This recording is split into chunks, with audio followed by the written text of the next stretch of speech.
I told you so. Let me first start by saying, I told you so. I knew we weren't going to win this match. My prediction was a 2-1 to Liverpool. Liverpool did manage to win the game by 1 goal. Yeah, Mane won that goal too, but yeah. But Liverpool did manage to win the game by 1 goal, and I predicted a loss for City. I'm not delusional, you know what I'm saying? I analyzed things, and in the build-up, you could see that Liverpool were indeed the favourites here because of the running that they had with Benfica. And we had a really, really difficult running against Atleti where we couldn't afford to rest players. And it's like foresight. During the week, during the Champions League game, it was foresight. I saw it. I saw that Liverpool were actually going to win the game on the weekend because they rested key players. And if you check the starting lineups for both teams, I said, if Zach Steffen plays for City, it's a wrap. And no disrespect to Steffen, I think he's a good backup keeper, and he must have been doing a lot of good things in training to convince the manager to put him in such a big match, a FA Cup semi-final here. And he wasn't impressive at all. He did claw himself back to the game after the mistakes, but you know, it's too late. You see what I'm saying? It was too late. You see what the damage was done already. So let us start from the starting 11. Pep Guardiola, I think, knew he was basically, pardon my language, but he was fucked when he got Atletico Madrid in that second leg with only a 1 goal advantage. If we had 3 goals, we could have afforded to rotate. But once Liverpool rotated and you look at the 11s today, man, come on, man. No way that City team's beating that Liverpool team. De Bruyne, with a little bit of injury, didn't even take part in the match, was on the bench, and Pep didn't risk him. Pep could have brought him on towards the end of the game. He only used 1 sub, and that sub was effective in Mahrez coming off of Jesus. But things just didn't go away in this game. You see what I'm saying? When you have an 11 that does not play together very, very often, you're going to find things like that happening. The Carabao Cup's been done a long time. So when Pep's been rotating, you know, like in the Champions League group stage or the Carabao Cup, these players would play with each other a lot. But it's been a while since these players play with each other. Look at Zach Steffen, Nathan Ake, Zinchenko, Stones, and Cancelo. How often do you see a backline like that? With Fernandinho in the middle, along with Phil Foden and Bernardo Silva. The 11 was quite unbalanced. Sterling, Jesus, Grealish, these guys in the first half pretty isolated. But on the other hand, if you look at Liverpool, this is an almost full-strength Liverpool. You could say this is a full-strength Liverpool team with one eye on the future. Diaz, Salah, Mane. You have Thiago. I gotta say, Thiago had a great game. You know what I'm saying? Because Liverpool won the midfield battle on the day. Naby Keita had a good game, was combative. We had Fabinho. Imagine that. Van Dijk, Konate with the goal. He's been in very good goal scoring form. Robertson and Trent Alexander-Arnold in the fullback. And Alisson in goal. Klopp didn't, wasn't sentimental about this and say, you know what, let's put in Kelleher because he won the Carabao Cup with Liverpool. Let's put him in. No sentiments. But at the same time, you have to really understand what Pep is doing here. These players on the fringes, must feel some type of way as well. And you can't really ostracize the other players in the team. So you gotta keep them involved. You gotta keep them in the mix because let's say, God forbid, something happened, to one of the regular starters. Who you gonna have to call on?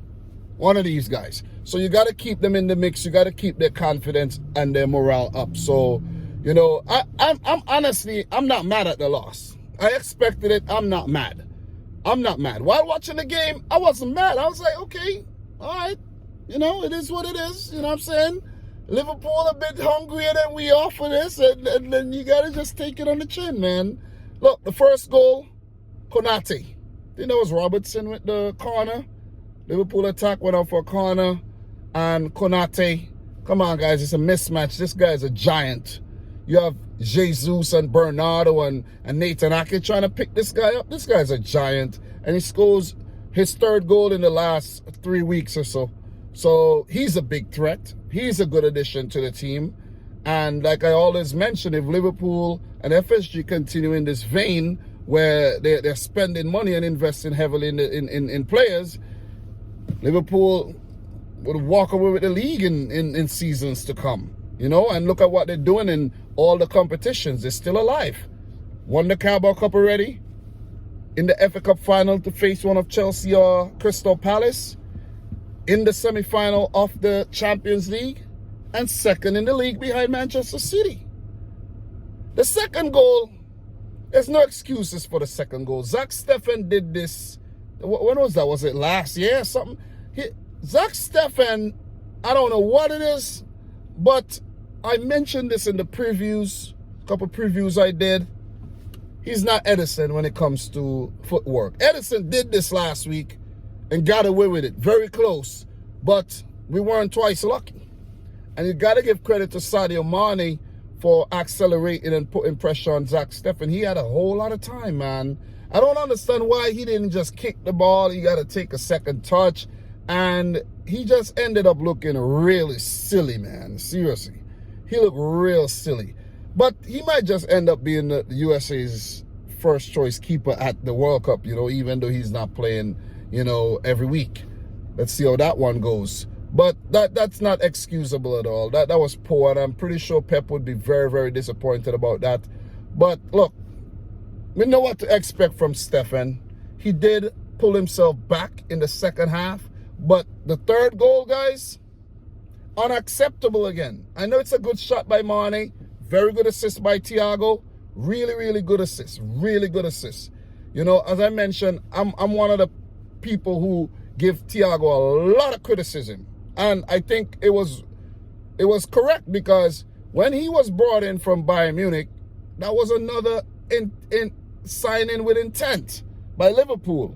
And he failed to, you know, impress last season. He had his moments, but overall, he wasn't, you know, what Liverpool fans were expecting of him.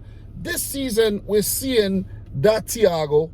He's been a lot fitter and a lot fresher, and he's been a lot, you know, better than last year.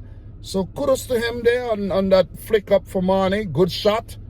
But Steffen, you gotta save that. That's the thing. That is savable. That is savable. Edison saves that. Edison saves that. Barely. That was not good. So, having to overturn a 3-0 deficit was a mountain. You know what I'm saying? It was like Kilimanjaro to climb. And we almost did it. We almost pulled it back. It was a game of two halves where City was very poor in the first half, not a lot of chances at all. But in the second half, we did pull things back in terms of all the stats. We leveled things out with Liverpool. If you're going to check the stats, you'll see, you know, possession equal and everything. We played a much better second half. And we got an early goal through Jack Grealish. And then later on, we got that goal by Bernardo Silva with a little Mahrez magic. But we could have easily got 3 goals.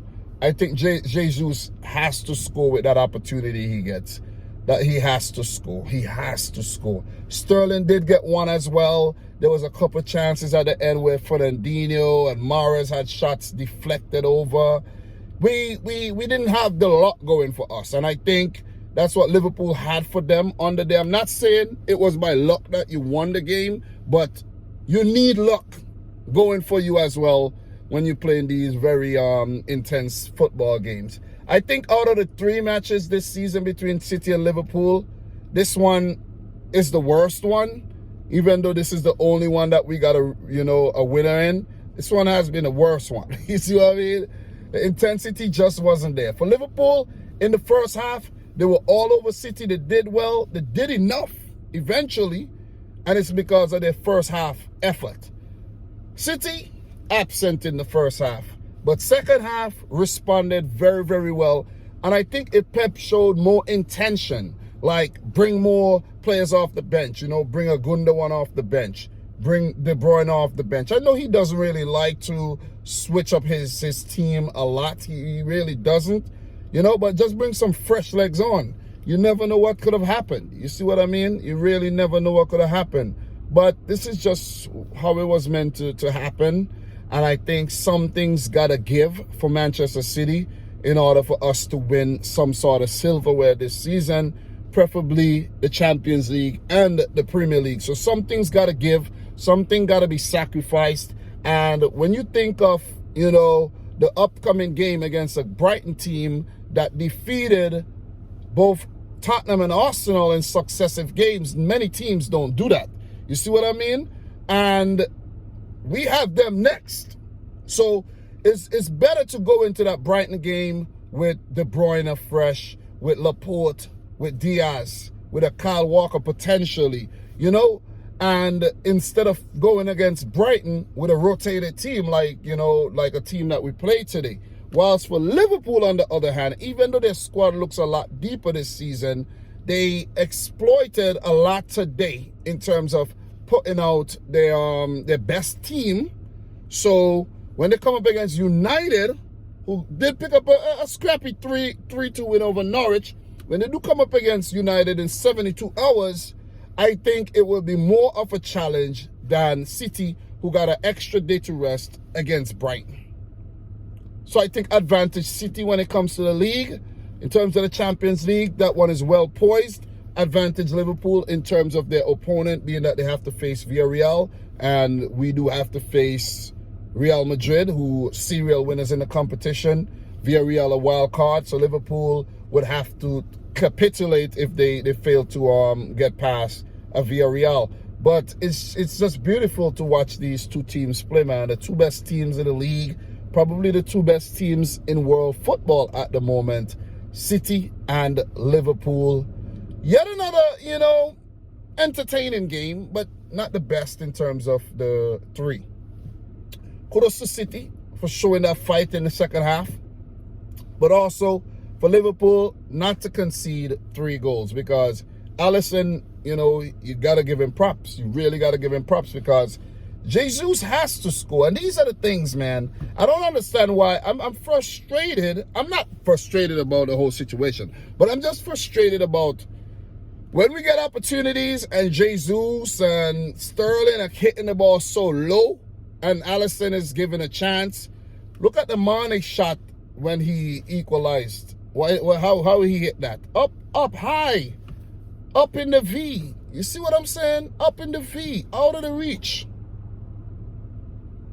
Something we could learn. You see what I'm saying? We could learn. We could learn a thing or two from Liverpool. Because I'm pretty sure they have learned a thing or two from us over the years. So Liverpool in the final of the FA Cup for the first time since 2012. I think they last won it in 2006. And Liverpool are chasing an unprecedented quadruple. Or it could boil down to a treble as well. But guys, if you're a Liverpool fan watching this right now, you should be absolutely ecstatic about how the Reds have performed this season. If you're a City fan, don't be too disappointed. City has also done a great job this season, in pole position to win the league, barring any hiccups, and in the Champions League semi-final as well. So as a City fan, I'm pretty okay. I'm okay. In life, sometimes you got to give a little to get a little, you know what I'm saying? Or you have to give a lot to get a lot.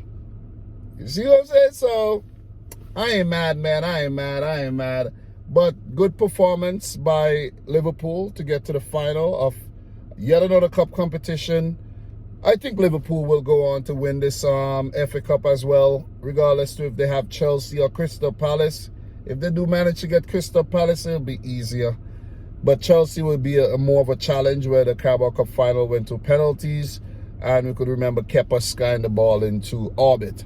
So I think Liverpool wins both cup competitions this season, and that's it. That is it.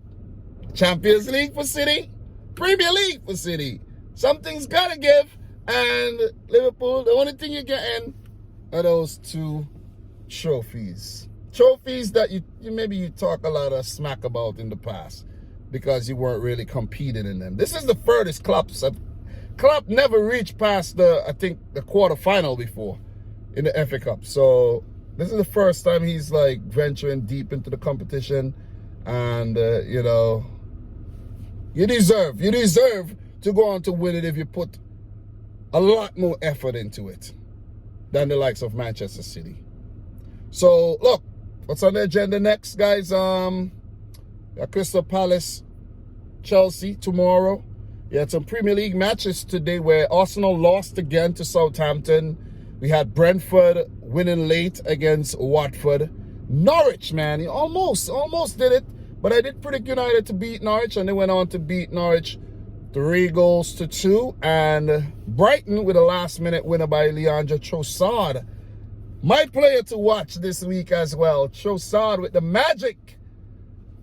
Picked up a late win against a well-needed win as well. You know, back-to-back wins against both Arsenal and now Tottenham. Tomorrow, I think we have West Ham, Burnley. Sean Dyche sacked. I can't believe it. I cannot believe it. 10 years at the club, sacked. Alan Pace, not playing no games. He's about to press the gas. See, Burnley could pick up a bit of pace there. And, yeah, you know the wordplay, you know what I'm saying? And we have a couple more games tomorrow. I can't remember the other one. I think we have one more game tomorrow, but that one's not coming to mind right now. I can't remember. But you know, knowing me, I like to actually complete things.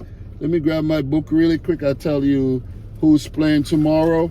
And then we have midweek fixtures coming up next week. I haven't done one of these videos in the car as well. I got to get back on my, you know, my grind though. I really got to get back on the grind though, because I have slowed down. So West Ham play Burnley, and then we have a game between Newcastle and Leicester City. So the teams who are not in action this week are Leeds, Wolves, Aston Villa, and Everton. But we do have a busy match week coming up where we got some midweek Premier League fixtures there, and the title race will continue. And then we have some big games on the weekend again, and then we have Champions League. So it's going to be an action-packed April going into May. Guys, look, thanks for watching. I'm your boy Dom. Appreciate the love, appreciate the support. Thanks again for 50K. Congratulations to Liverpool, and hard luck to my team at Manchester City. But on the day, the better team went through.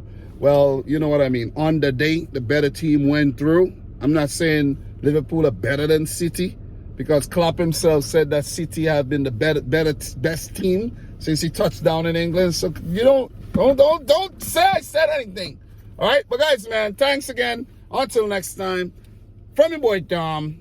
Peace out. Rich Squad. Peace.